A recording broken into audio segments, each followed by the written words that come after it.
আয়োজিত আজকের এই কর্মী সভার সম্মানিত সভাপতি আমার শ্রদ্ধাভাজন বড় ভাই মোহাম্মদ বাবুল শেখ প্রধান অতিথি হিসেবে উপস্থিত আছেন এই অঞ্চলের কৃতি সন্তান বাংলাদেশ জাতীয়তাবাদী দল রূপসা উপজেলা শাখার বিপ্লবী সিনিয়র যুগ্ম আহ্বায়ক বাবু বিকাশ কুমার মিত্র।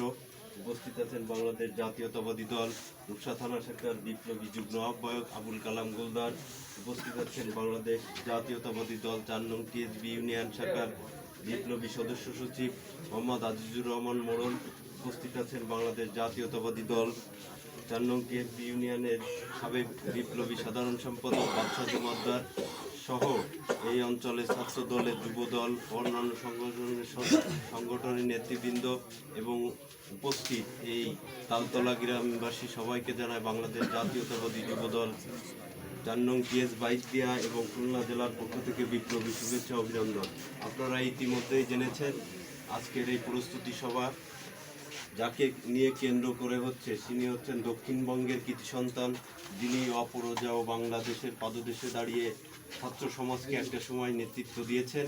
ছাত্র দলের সাবেক সফল সভাপতি সাধারণ সম্পাদক আজিজুল বারী হেলাল যে নেতা আমাদের ৩ তারিখে আমাদের সদরস্থ টিএসবি ইউনিয়নে উপস্থিত হবেন। এই অঞ্চলের মানুষের এটা সৌভাগ্যের বিষয়, যেহেতু এটা একটা হিন্দু অধ্যুষিত অঞ্চল, এখানে হিন্দু সম্প্রদায়ের লোকজনের বেশি। সবাই একটা ধারণা আছে যে হিন্দু সম্প্রদায়ের লোকজন নৌকায় ভোট দেয়, নৌকার সিম্প্যাথি, কিন্তু এই পরিবর্তনটা আপনাদেরই আনতে হবে। আর বাবুল ভাই এই জায়গায় একটা কথা বলেছে যে এই জায়গা অনেক হুমকি দামকি, অনেক হাসাহাসি, এটা আপনাদের আশ্বস্ত করতে চাই 2001 থেকে 6 সালের বিএনপি এটা না, এটা 2026 সালে 25 সালে তারেক রহমানের বিএনপি।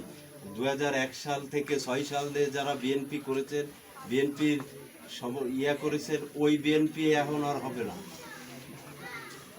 আপনাদের ওই 2001 সাল 6 সাল ভুলে যেতে হবে, ওইটা ভুলে যে এখন 2025 সালের বিএনপি করতে হবে।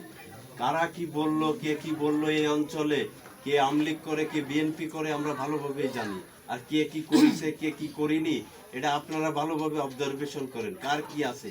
আমরা 3 তারিখে আপনারা এই অঞ্চল থেকে বাবুল ভাই, আমাদের জাহাঙ্গীর ভাই আছে, শাহিনুর ভাই আছে, সফর ইব্রাহিম, এনাদের নেতৃত্বে আপনারা তালতলাবাসী প্রমাণ করেন তালতলার গ্রাম বিএনপির ঘাঁটি। ইনশাআল্লাহ বিএনপির এই নেতৃবৃন্দ আপনাদের পাশে সবসময় থাকবে, এই আশাবাদ ব্যক্ত করে আমি আমার সংক্ষিপ্ত বক্তব্য শেষ করছি।